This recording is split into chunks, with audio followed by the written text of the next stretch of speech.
Hi everyone and welcome. Today we are about to be discussing how to add size variants on Shopify. This is going to be pretty easy. Now before we start, make sure you click the link below to get the best Shopify free trial and start your business with some exclusive bonuses. So what you need to do is, first of all, you need to head over to your products section, then choose the product for which you want to add a variant.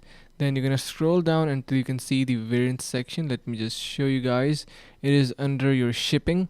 Add a variant for size. So you can see we can also choose a custom option if you don't have that in here.